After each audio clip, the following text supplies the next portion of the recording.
You are not afraid of people. You are afraid of their opinion of you. And that fear has quietly run more of your life than you would ever admit. Think about it. The words you swallowed, the idea you never pitched, the outfit you took off before leaving the house, the dream you buried, not because it was impossible, but because someone might laugh. You have been living inside a prison, and the strange thing is, no one built it but you. The bars are made of imagined judgments. The locks are made of what will they say. And you carry the key in your own pocket the entire time. Here is what it costs you to stay this way. Not money. Something worse. Time. Every year you spend performing for an audience that isn't even paying attention. You lose a version of yourself that could have existed. The braver you. The louder you. The one who spoke up, who tried, who failed in public and survived it. That person is waiting on the other side of a fear that was never real. And if you don't deal with it now, you will wake up one day, old and tired, still adjusting your life to fit into a room full of people whose names you will have forgotten. So let me give you a picture to hold on to for the next few minutes. Imagine your life as a stage. For most of your years, you have been an actor, reading lines someone else approved, hitting marks someone else drew, waiting for applause from a crowd you cannot even see clearly in the dark. But there is another role available to you. The one who writes the play. The one who turns on the lights. The one who walks off stage entirely and lives a real life instead of a reviewed one. This whole script is about how you make that switch. 9 shifts, 9 keys to the same lock. Let's begin. 1. Understand that most people are not thinking about you at all. Here is the struggle you know too well. You walk into a room and instantly you feel it, that heat on your skin, the sense that every eye is scanning you, judging your clothes, your face, the way you carry yourself. You replay a comment from 3 days ago at 2 in the morning. You assume that the coworker who didn't say hi must secretly dislike you. You build entire stories about what others think, and then you live inside those stories as if they were confirmed facts. But here is why almost everyone fails to escape this. They believe they are the main character in everybody else's mind. They are not. There was a study done years ago by a psychologist named Thomas Gilovich, who called it the spotlight effect. He had students wear an embarrassing shirt into a room and then asked them to guess how many people noticed. The students were certain that around half the room had clocked the shirt. The real number was a tiny fraction of that. Almost nobody noticed. Almost nobody cared. And when he checked again later, even the ones who noticed had already forgotten. Sit with that. The thing you were mortified about, the thing that kept you up at night, evaporated from other people's minds within minutes. The reason is simple and a little humbling. Everyone else is trapped in their own spotlight. The person you think is judging your presentation is worried about their own presentation. The stranger you think is staring at you is wondering if you noticed the stain on their sleeve. Human attention is a narrow beam,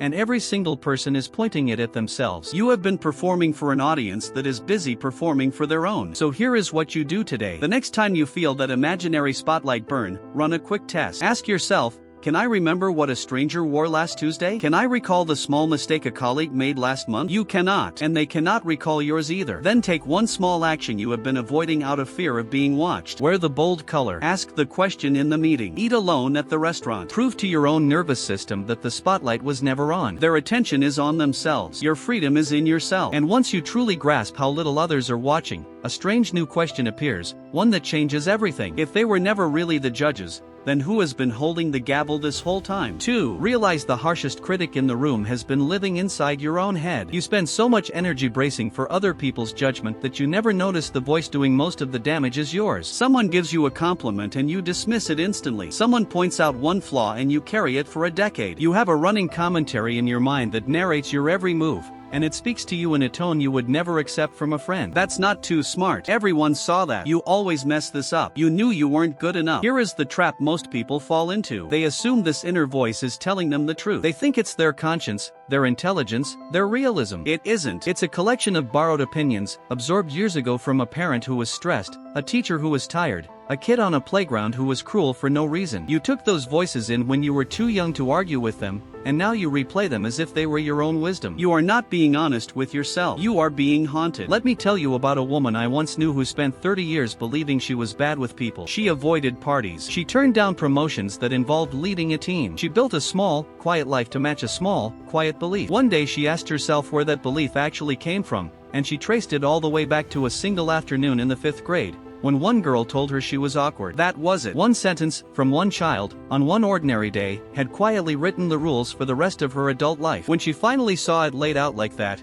she started laughing, and then she started crying, because she realized she had handed the microphone of her entire life to a 10-year-old she never even spoke to again. So here is your work for today. Catch the voice in the act. Every time you hear that harsh narrator start up, pause and ask a single question. Would I say this to someone I love? If the answer is no, then it does not get to say it to you either. Then rewrite the line. Not with fake, syrupy positivity, but with the same honesty you would give a friend. Instead of "you always fail," try "you are learning something hard." Instead of "everyone is judging you," try "you are allowed to be a work in progress." You are not silencing the voice. You are retraining it, because the critic outside can only ever whisper. The critic inside has a megaphone. And when you finally lower the volume on your own head, you notice something you missed before. A lot of what you called their disapproval was actually your fear wearing a costume. Which leads to the next question. What exactly are you so afraid will happen if they don't approve? 3. Name the exact fear underneath the need for approval. When you drag your fear into the light, it shrinks. Most people never do this. They live with a vague, foggy dread of judgment, a cloud of "what if they think badly of me?" and they never once ask the cloud what it actually contains. So it stays enormous. It stays undefeatable. You cannot beat an enemy you refuse to look at directly. Here is the struggle. You avoid the risk, the conversation, the leap, and if someone asks why, you say something soft like "I'm just not ready," or "it's not the right time." But underneath that polite excuse is a raw, specific fear you have never spoken out loud. If I start this business and it fails, people will see me as a fool. If I share my art and they hate it, it will prove I was never talented. If I tell them how I really feel, they will leave, and I will be alone. That is the real machinery. And most people fail to break free because they keep the fear vague on purpose, because a vague fear never has to be tested. Years ago, a young man told me he could not post his writing online. Not wouldn't, couldn't. When I pressed him on what he was actually scared of, he gave me the usual fog. "It's not good enough. The timing is off." I finally asked him to finish one sentence out loud. "If I post this and people criticize it, then it means..." He sat there for a long moment. And then, quietly, he said, "Then it means my father was right about me." There it was. The whole mountain. He wasn't afraid of strangers on the internet. He was afraid of a verdict from his childhood that he had been trying to outrun his entire life. Once he said it plainly, we could finally look at whether it was even true. It wasn't, but he could not fight it until he named it. So do this today, on paper, where you can see it. Write the fear as a complete sentence. If I do this thing I want to do, and it goes badly, then it will mean blank. Fill in the blank with total honesty. Keep asking and then what until you hit the real floor, the deepest fear. Then, next to it, write down what would actually, realistically happen. Not the catastrophe in your imagination, but the true worst case. Almost every time, the real outcome is survivable. Embarrassing, maybe. Uncomfortable, sure. But survivable. And a survivable fear has no right to run your life. Name it and it shrinks. Hide it and it grows. The monsters that rule us are always the ones we refuse to look at. And once you have looked, once you have named the fear, you run into an uncomfortable truth about where all this approval-seeking actually leads. Because chasing approval doesn't just cost you courage, it slowly costs you the one thing you cannot rebuild. 4. Stop trading your identity for acceptance. Every time you shapeshift to be liked, you hand over a small piece of who you are, and you rarely notice the price until the account is nearly empty. This is the quietest kind of self-betrayal, and it feels like kindness while you do it. You laugh at the joke you find offensive. You agree with an opinion you don't hold. You say yes when your whole body is screaming no. You become a slightly different person in every room, adjusting yourself like a chameleon, and one day you look in the mirror and cannot remember what your actual color is. Here is why people fail to stop. Because in the short term, it works. Bending yourself does get you approval. Agreeing does keep the peace. Shrinking does avoid the conflict. The reward is immediate, so your brain keeps choosing it, the way it would choose any small hit of comfort. But the cost is delayed and invisible, and it compounds. Every act of self-abandonment teaches you the same lesson underneath. The real you is not acceptable. And after enough years of that lesson, you don't just fear rejection from others. You reject yourself before they even get the chance. I once met a man in his 50s who had built what looked like a perfect life. The right career, the right house, the right group of friends, all of it carefully assembled to earn the nod of people around him. And he told me, with a kind of hollow honesty I'll never forget, that he had no idea what he actually liked. Not his real taste in music, not his real politics, not what he would do with a free Saturday if no one was watching. He had spent 40 years reading the room and giving it what it wanted, and somewhere in there the person doing the reading had disappeared. He had won everyone's approval and lost his own. He had a full life and an empty center. So here is your action, and it's small enough to start today. Pick one place where you have been performing, and tell one honest truth. Not a cruel one, just a true one. If someone asks where you want to eat, actually say. If a group is agreeing on something you disagree with, gently offer your real view. If you don't want to go, say you don't want to go. Watch what happens. Some people will be surprised. Almost none will leave. And the ones who do were never really with you anyway. They were with the costume. You cannot be fully loved while wearing a mask, because whatever love comes is love for the mask. Take it off in one small way today, and you begin the long walk home to yourself. Trade the mask for the face. Trade approval for authenticity. But there's a catch, a hard one, that stops most people right at this threshold. Because the moment you start being real, you will feel a pull to explain yourself, to justify, to soften every honest choice with a paragraph of apology. And that pull is the next thing you have to break. 5. Quit over-explaining and reclaim your right to simply decide. You do not owe the world a defense for every choice you make. Yet you have been acting like a suspect at trial for years. Someone asks why you're leaving the party early and you produce 3 reasons and an apology. Someone questions your decision and you scramble to make them understand, to get their blessing, to earn a permission you should never have needed. Every sorry, it's just that, and I hope that's okay is a small confession that you don't believe your own choices are valid on their own. Here is why this one is so sticky. Over-explaining feels like respect. It feels polite, considerate, humble. So you don't recognize it as the approval-seeking that it actually is. But look closer. When you pile up justifications for a simple decision, you are secretly asking the other person to sign off on it. You are treating no as an opening bid in a negotiation instead of a complete sentence. And people can feel that. The more you explain, the more you invite them to argue, because your explaining tells them the door is still open. Most people fail here because they think more words will bring more understanding, when usually more words just bring more leverage against them. I watched a friend struggle with this for years. She could not say no to extra work without writing what amounted to a legal brief. Long messages, detailed reasons, apologies stacked on apologies. And the more she explained, the more her boss pushed back, because every reason was just another thing to counter. One day, exhausted, she tried something different. She simply wrote, "I won't be able to take this on, but thank you for thinking of me." No essay, no apology tour, just a clean, kind, complete decision. She braced for the fallout. It never came. Her boss said, "No problem," and moved on. She told me later that she had spent years believing the explanations were protecting her, when in truth they had been the very thing inviting the fight. So practice this today. When you make a small decision, state it once, kindly, and then stop talking. "No, thank you. I'd rather not. That doesn't work for me." Let the silence sit there without rushing to fill it with reasons. It will feel unbearable at first, like you left the house without your keys. That discomfort is just an old habit dying. Sit through it. A clear no with no apology is not rude. It is one of the most self-respecting things you will ever learn to say. You are the authority on your own life. Decide, don't defend. Choose, don't beg. And as you get better at holding your ground without a speech, you will start to notice who in your life respects that ground, and who is quietly furious that you stopped asking permission. That distinction matters more than you think, because not everyone reacting to your new confidence is reacting for the same reason. 6. Learn to tell the difference between people who challenge you and people who cage you. Not all criticism is equal, and until you can sort one kind from the other, you will either armor up against everyone or bleed for everyone, and both of those will wreck you. Here is the struggle. Someone gives you feedback and your whole system floods. Your heart pounds, your face gets hot, and you treat the gentle mentor and the jealous hater exactly the same, as if all disapproval carried the same weight. So you end up dismissing the people who could help you grow while agonizing over the people who only wanted to shrink you. Here is why most people never sort this out. Because in the moment of being criticized, it all feels identical. The sting is the same, but the source is completely different, and the source is everything. There are people who criticize you because they want you to rise, and there are people who criticize you because they cannot stand the thought of you rising above them. The first kind gives you something specific you can use. The second kind gives you a vague wound with no handle on it. One says, "This part didn't work, here's how to fix it." The other says, "Who do you think you are?" Learn the difference and you become almost impossible to manipulate. I knew 2 men who started businesses in the same year. The first surrounded himself with mentors who told him hard truths. "Your pricing is wrong. Your pitch is weak. This will fail unless you change it." It stung every time, but he grew fast, because the feedback had a direction, a way forward built into it. The second man could not tell his real advisors from his jealous friends. So when the mentors gave him sharp, useful criticism, he flinched away from it as an attack. And when his envious friends smiled and told him it was all going great, he drank it up, because it felt good. 5 years later, the first man had a thriving business. The second had a comfortable circle of people who had cheered him all the way into failure. The difference was not talent. The difference was who they let judge them,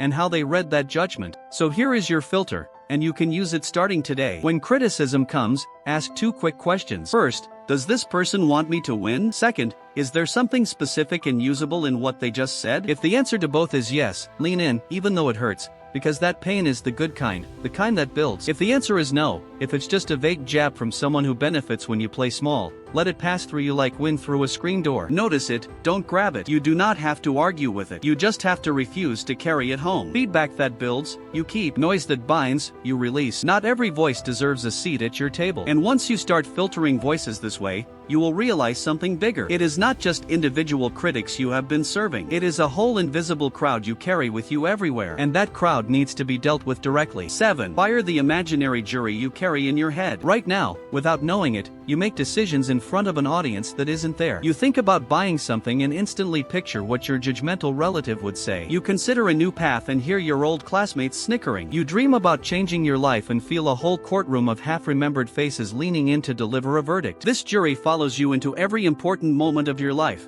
And here is the wild part. Most of them have no idea they're even on it. Some of them are dead. Some you haven't spoken to in 20 years. And yet they vote on everything. Here is why people stay trapped by this phantom crowd. Because it feels like caution, like wisdom, like being considerate of how you come across. You think you are being socially smart, but you are actually letting a committee of ghosts run your life. And the members of this jury are almost never chosen for their wisdom. They are chosen by your wounds. You put the people who hurt you in the front row and gave them lifetime seats. The kid who mocked you. The parent who was never satisfied. The ex who made you feel small. These are the voices you consult before your own dreams, and they were never qualified to judge you in the first place. Let me tell you about a woman who wanted to go back to school in her 40s. Every time she got close to enrolling, she froze, and when she finally examined why, she found the jury. Her father, who had told her decades ago that she wasn't the smart one in the family. An aunt who had laughed at her for being too old to start over. A former friend who would surely gossip. She was letting 3 people, none of whom would ever sit in a single one of her classes, decide whether she got an education. When she pictured that literally, 3 specific faces deciding her entire future,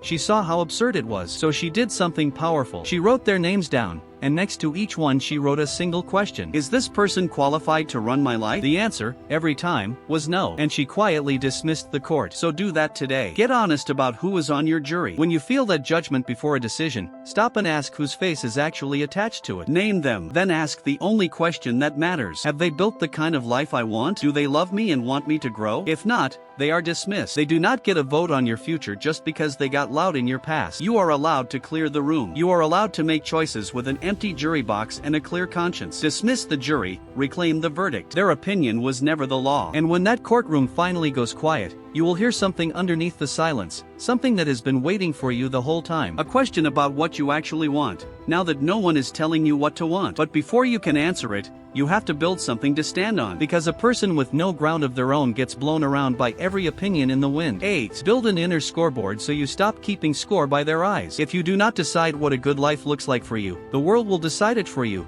And the world's version will always leave you empty. Here is the struggle you live every day. You measure your worth by external things you can hold up and compare. The likes, the salary, the title, the nods of approval, the number of people who clap. And because those things live outside you, your sense of self rises and falls based on the mood of a crowd you don't control. A single cold look can ruin your whole afternoon. A little praise can inflate you for a day and then leave you needing more tomorrow. Here is why most people never escape this. Because the external scoreboard is loud, immediate, and everywhere. Society hands it to you the moment you're born and never stops updating it. It's easy to read someone else's approval. It's much harder to look inward and ask whether you're proud of yourself by your own standards. So people default to the easy scoreboard, the one made of other people's eyes, and they spend their whole lives sprinting on a track that someone else drew, wondering why crossing every finish line feels like nothing. There's a story about a fisherman that has been told 100 ways, and it lands here perfectly. A wealthy businessman finds a fisherman resting by his boat in the early afternoon. The businessman is horrified. Why aren't you out catching more fish? The fisherman asks why he should. Well, says the businessman, you could catch more, sell more, buy more boats, build a fleet, get rich. And then what? Asks the fisherman. Then, says the businessman, you could finally relax, sleep in, fish a little for fun, and spend your afternoons resting by the water. The fisherman smiles,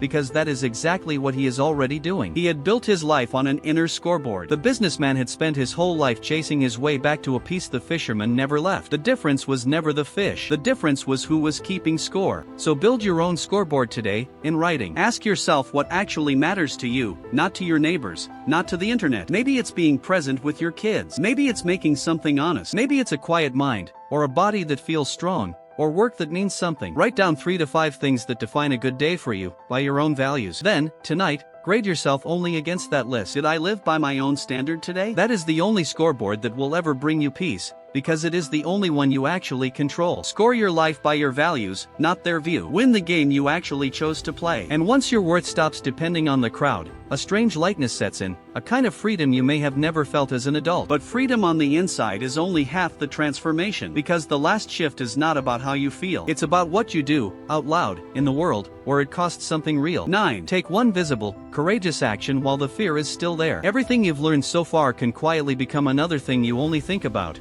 another form of private preparation, unless you do the one thing that actually rewires you. You act visibly before you feel ready. Here is the trap that swallows most people at the finish line. They read, they reflect, they understand themselves beautifully, and then they wait to feel confident before they do anything different. But confidence does not come before the action. It comes from the action. You are waiting for a feeling that only shows up after you move. This is where nearly everyone fails, and it's worth understanding why. Because the mind believes it can think its way to courage. It cannot. Courage is not a mood you wait for. It is a decision you make while your hands are shaking. Every single person you admire for their boldness felt fear right before they did the thing. The only difference between them and the crowd is that they moved anyway. They did not wait for the fear to leave. They walked forward carrying it, and somewhere in the walking, it lost its grip. I think of a young woman who was terrified of speaking up in meetings. For 2 years she sat silent, rehearsing brilliant points in her head that never made it into the room, watching lesser ideas get praised because someone else had the nerve to say them out loud. She kept waiting to feel ready. Ready never came. Finally, she made herself a rule that had nothing to do with feelings. In the next meeting, she would say one thing. Just one. It didn't have to be perfect. It just had to be spoken. Her voice actually trembled when she did it. Her face went red. And nothing bad happened. Someone nodded. The world kept turning. The next time was a little easier. Within a few months she was one of the strongest voices in the room. And it all traced back to a single trembling sentence she said before she felt ready to say it. She did not think her way out of the fear. She acted her way out. So here is your final assignment, and it's the most important one. Today, do one visible thing you have been avoiding because of what people might think. Not tomorrow, not when you feel braver. Today, while the fear is still in your chest. Post the thing. Send the message. Ask the question. Wear the outfit. Say the honest sentence. Pick one act small enough to actually do and big enough to scare you a little. Then do it before the excuses finish loading. Each time you act against the fear of judgment, you teach your nervous system a new truth. That you can be seen, and judged, and survive it, and even thrive. Fear stays until you move. Courage arrives after. Action is the bridge, and no one can walk it for you. Do the thing while your knees are shaking, and you will meet a version of yourself that has been waiting on the other side of that fear your whole life. Now step back and see what all 9 of these were really pointing at. Because underneath every single one is a single truth so simple it's almost easy to miss. You have been asking the world for permission to be yourself. That's it. That's the whole prison. Permission to speak, permission to try, permission to take up space, permission to want what you want. And here is the insight that changes everything. No one is ever going to hand you that permission, because it was never theirs to give. It was always yours. You have been standing outside a door your entire life, knocking, waiting for a crowd to let you in, and the door was never locked. It was never even a door. You are already allowed. You always were. So carry all of it with you. Remember that the spotlight you feared was never really on you. Remember that the harshest critic lives in your own head, and you can retrain that voice. Name the fear underneath and watch it shrink. Stop trading your identity for acceptance, and quit explaining every choice like a suspect on trial. Learn which voices build you and which ones only bind you. Fire the imaginary jury of ghosts who were never qualified to judge you. Build your own inner scoreboard and score your life by your values, not their view. And then act, visibly, while the fear is still there, because courage only ever arrives after the first shaking step. Here is your one call to action, and it is not complicated. Today, do one thing you have been avoiding purely because of what someone might think. 1. Choose it now, before you close this. Then go do it. Not because you finally feel ready, but because you are done waiting for their approval to live your own life. Because the truth is, the world does not get the final say on who you become. You do. Your future is not something you wait for a crowd to grant you. It is something you build, quietly and bravely, one unapproved choice at a time. So stop asking, stop performing, stop shrinking to fit a room full of people who are barely watching. Walk off the stage, turn on the lights, and start living a life that is finally, unmistakably, yours.